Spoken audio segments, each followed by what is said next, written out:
미전도 종족이란 누구며 그들을 위한 선교 방법으로 어떤 것들이 있는지 2회에 걸쳐 알아봅니다.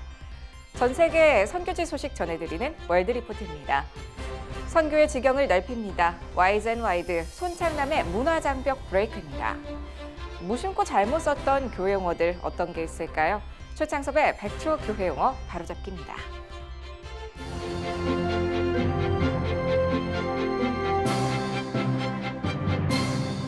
안녕하십니까. 매 요일마다 섹션을 통해 더 깊이 있는 글로컬 선교교육 뉴스 전해드리고 있는 CGN 투데이입니다. 화요일인 오늘은 선교입니다.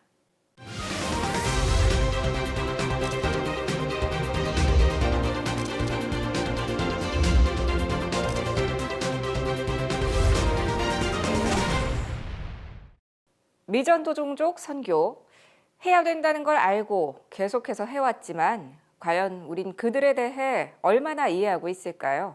오는 10월 한국에서 미전도 종족 선교를 논의하는 대회가 열립니다. CGN투데이가 대회에 앞서 미전도 종족이란 누구며 대회에선 어떤 내용들이 다뤄지는지 2회에 걸쳐 짚어봤습니다. 보도에 박건희 기자입니다. 고 랄프 윈터 박사는 미전도 종족을 복음을 한 번도 듣지 못하거나 자체적으로 내부에서 복음을 전할 수 없는 종족이라고 1974년 로잔 대회를 통해 처음으로 소개했습니다. 이전까지 해안 선교, 내지 선교 등 국가와 지역 단위로 선교해왔다면 이후 미전도 종족 개념이 세계교회에 통용되면서 종족 단위 선교가 시작됩니다. 대표적인 예로 인도에는 많은 선교사들이 들어갔고 현지 기독교인들도 다수 존재하지만 브라민, 야다브, 라즈풋 등 1964개의 미전도 종족이 오늘날까지 남아 있습니다.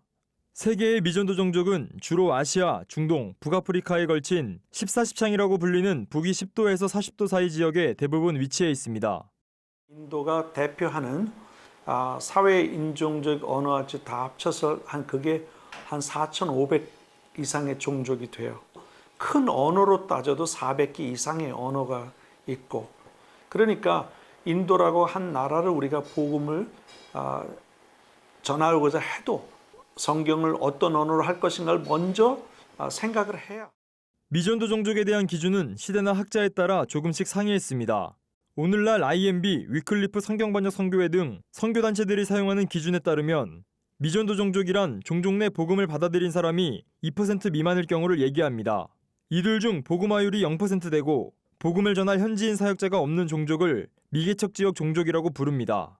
2000년 이후로는 티핑 포인트라고 하는 그 마케팅 그 이론에 전 국민의 2%가 그 알려지면 나머지 98%가 그 상품이나 그 사람이 알 수 있는 가능성이 있다. 선교 우리 지도자들도 그러면 그 사회학적으로 리서치가 된 그 근거가 있는 것을 기준으로 받아들이자. 선교단체들이 사용하는 언어 인종적 구분에 따르면 전 세계 인구 약 78억 명 중에는 11,730 종족이 있습니다. 미전도 종족은 7,080 종족으로 인구는 약 46억 명. 이 중 미개척 지역 종족은 3,057 종족으로 약 2억 8,200만 명이 있습니다. 가장 주목해야 할 점은 이들 중 2,810여 종족에는 선교사들이 들어가 있지만 240여 종족에는 오늘날까지 선교사조차 없습니다. 세계교회들의 미전도 종족 선교 연대를 위한 2020 미전도 종족 개척 선교대회가 오는 10월 한국에서 열립니다. 한국 교회들이 앞으로 미전도 종족 선교를 어떻게 진행해야 하고 대회에서는 어떤 내용들이 다뤄지는지 다음 시간에 알아봅니다. CGN투데이 박건희입니다.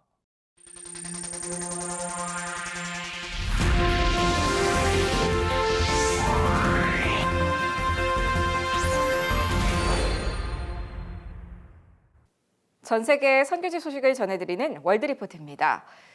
백인 경찰의 과잉 진압으로 흑인 조지 플로이드가 사망하면서 시작된 인종차별 반대 시위가 미국 전역은 물론 전 세계에서 이어지고 있습니다.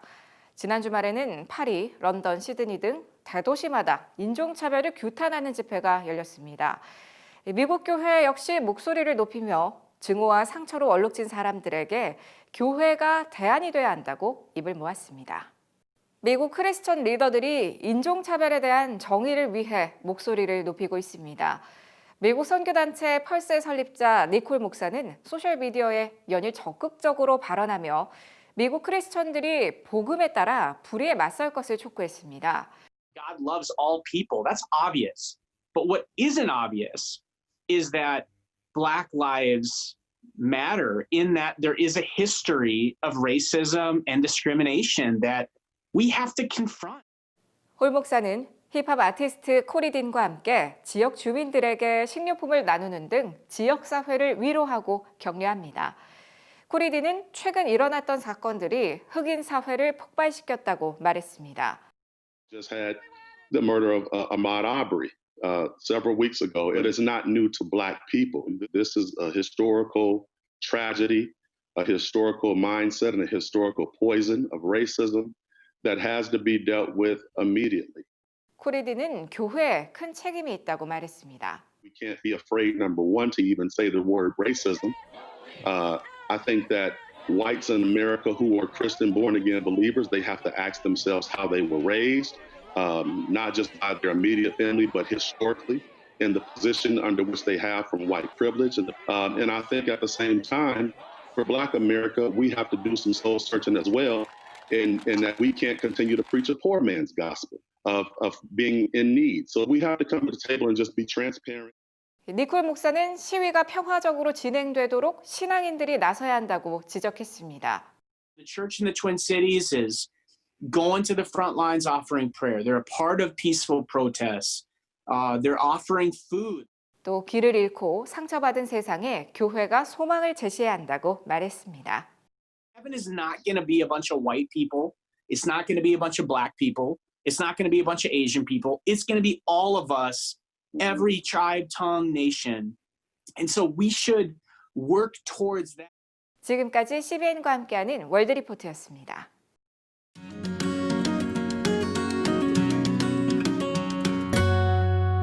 안녕하세요.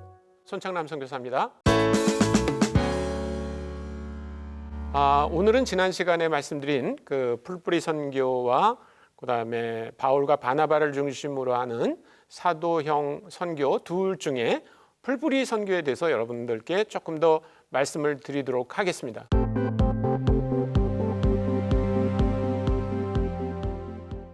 제가 지난 시간에도 사도행전 11장을 통해서 그 흩어진 사람들에 의해서 이루어진 선교. 근데 사실 그리고 끝난 건 아닙니다. 지난 2000년의 선교 역사를 보면 그 사람들과 같은 형태의 선교는 사실 계속되어 왔습니다.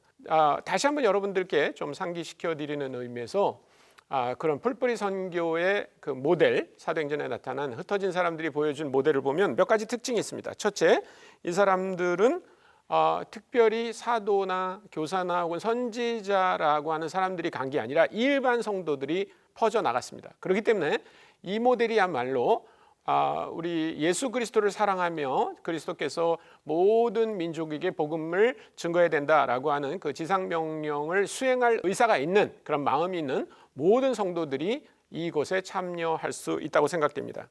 또 이 사람들은 누구에게 갔냐면 모든 사람을 대상으로 갔습니다. 이 사람들에게는 제한이 없었습니다. 특별히 이 사람들이 자기 직업을 가지고 시장에서 만나는 사람들과 아주 자연스럽게 어울렸습니다. 누구도 이 사람들이 어떤 종교적인 목표를 가지고 나에게 접근한다 이런 생각을 하지 않았습니다. 그 다음에 이 사람들은 어느 지역으로 갔냐? 모든 지역으로 갔습니다. 당시에 적어도 로마 지역 내에 모든 곳에는 이 흩어진 사람들이 찾아갔습니다. 이 사람들은 재정 지원을 따로 교회로부터 받지 않았습니다. 왜냐하면 자기 직업이 있었기 때문에 그것으로 충분히 먹고 살면서 또 시간을 그 예수 그리스도를 증거하는 데 보낸 사람들입니다.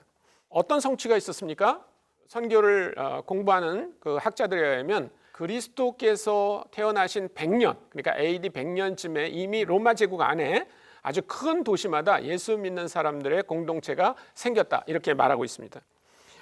이 사람들은 파송교회라는 개념이 없었습니다.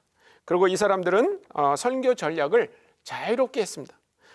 지난 시간에도 우리가 본 것처럼 안디옥 교회에 갔지만 이 사람들은 자신들이 유대인이기 때문에 유대인에게만 접근한 것이 아니라 나중에는 헬라인들에게도 아주 복음을 전하기 위해서 자유로운 그런 전략을 택했습니다. 이 사람들은 현지에서 굉장히 잘 받아들여졌습니다.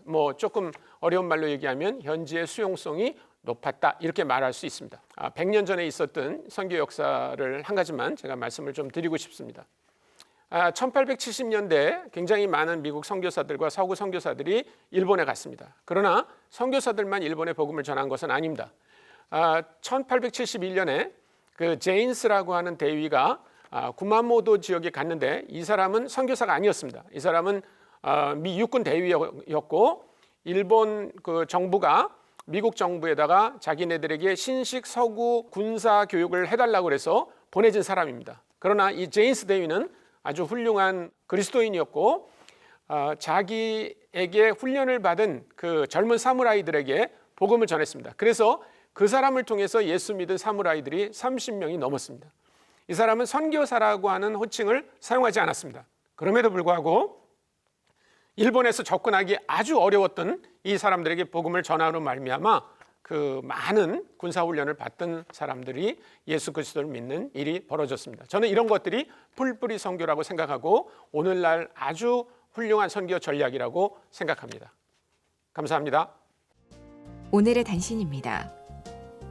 경기도가 최근 북한에 전단을 보낼 시 현행범으로 체포하겠다고 밝힌 데 대해 한국 순교자의 소리가 우리는 당국과 긴밀한 협력관계 아래 사역을 지속해왔다며 유감을 표명했습니다. 단체에 따르면 15년 동안 성경 등을 담아 북한에 띄워보낸 풍선 사역은 안전하게 전달하는 유일한 대화로 경찰 등과 상호 존중 아래 진행해 언론의 자유, 공공안전보호, 정치경제적 평화를 지키면서 정부와 협력한 국제적 본보기가 됐습니다. 한국기독교목회자협의회가 정부의 코로나19 수도권 방역 강화 무기한 연장 결정에 따라 오는 25일 개최 예정이던 한목협 전국수련회를 10월 29일로 연기했습니다. 한편 포스트 코로나19 연구 프로젝트 1차 발표회는 예정대로 25일 오후 2시 온라인 실시간 중계로 진행됩니다. 기독교 환경교육센터 산림 등 기독단체 4곳이 다음 달 11일부터 8주간 2020 생명살림 온라인 그린스쿨을 엽니다.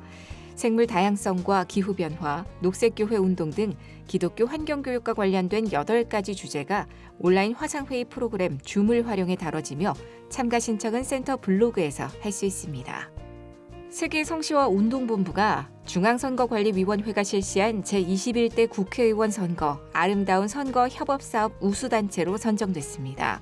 세계성시와 운동본부는 당신의 투표가 행복한 대한민국을 만듭니다란 슬로건을 걸고 전국교회와 해외 한인교회들을 중심으로 투표 참여 및 공직선거법 준수운동을 전개했습니다.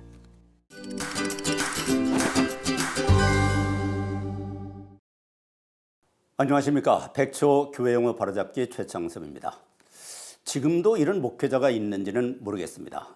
제가 중학교 때 출석하던 예배당에서 어느 주일에 어른들과 함께 예배를 드렸는데 그때 목회자가 무슨 말을 하다가 하나님을 믿는 사람들은 애국가를 부를 때 하느님이 보호하사라고 하지 말고 하나님이 보호하사라고 불러야 한다고 했습니다. 중학교 2학년 때였는데 당연히 순종했죠. 연세가 드신 분들은 아시겠지만 당시에는 3.1절, 6.25 전쟁, 광복절, 개천절 때는 학교에서 애국가를 부르며 기념식을 하던 시절이었습니다. 노래를 좀 하는 축에 들었기 때문에 일부러 목청을 돋우어서 하나님이 보호하사 우리나라 만세를 열창했던 기억이 있습니다. 한참 나중에 직업상 언어 공부도 좀 하고 성경을 보다 보니까 이건 정말 어이없는 일이었습니다. 먼저 작사자에 대한 엄청난 결례입니다. 다음, 하나님이든 하느님이든 다 히브리어로 야훼, 영어로 여호와를 지칭하는 말이고 보호보다는 보호가 훨씬 더 폭넓은 말이었기 때문입니다. 기독교가 참 편협하다, 좀 심한 사람은 소갈머리가 없다라고 말하는 이유를 그때 스스로 깨달았습니다. 만일 하느님이라는 호칭이 하늘에만 계시는 범신론에 근거한 것이기 때문에 유일신을 나타내는 하나님을 고집해야 한다면 주기도문의 첫말인 하늘에 계신 우리 아버지요는 어떻게 해석해야 합니까? 우리 하나님은 그렇게 속이 좁으신 분이 아니십니다. CGN투데이는 미주 일본에 이어 대만 CGNTV와 함께 코로나19 위기, 대만을 위한 기도 캠페인을 진행합니다. 대만 현지에서 전해온 타이페이 직메이 복음당 민한식 목사의 영상 기도 편지로 오늘의 CGN투데이는 인사드립니다. 함께 기도해 주시기 바랍니다. 시청해 주셔서 고맙습니다.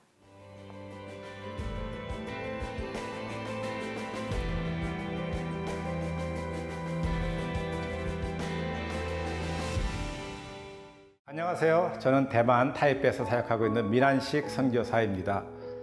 반갑습니다. 대만의 상황에 대해서 잠깐 말씀드리겠습니다. 대만은 지난 1월 21일 첫 코로나 바이러스 확진자가 발생한 이후 방역 작업을 아주 철저하게 잘했습니다. 아마 2003년, 17년 전 사스 때 73명의 사망자를 발생하는 그런 일을 경험했기 때문에 더 철저하게 또 대만 백성들도 정부의 그 방역 조치에 대해서 아주 적극적으로 잘 협조했기 때문에 지금까지 443명의 확진자와 7명의 사망자를 냈지만은 지난 55일 동안은 국내 확진자가 한 명도 발생하지 않았습니다. 그러나 지난 4개월 동안 코로나 바이러스로 인해서 많은 교회가 또 영향을 입었습니다. 물론 거의 많은 교회가 온라인 예배로 전환하면서 여러 가지 영향을 받았습니다. 저는 지난주에 기도 24-365에서 조지 바나 연구소에서 미국 크리스찬들을 대상으로 한 설문조사 결과를 봤습니다. 미국 크리스찬들 48%가 지난 4주 동안 온라인 예배를 전혀 드리지 않았다는 그런 결과를 봤습니다.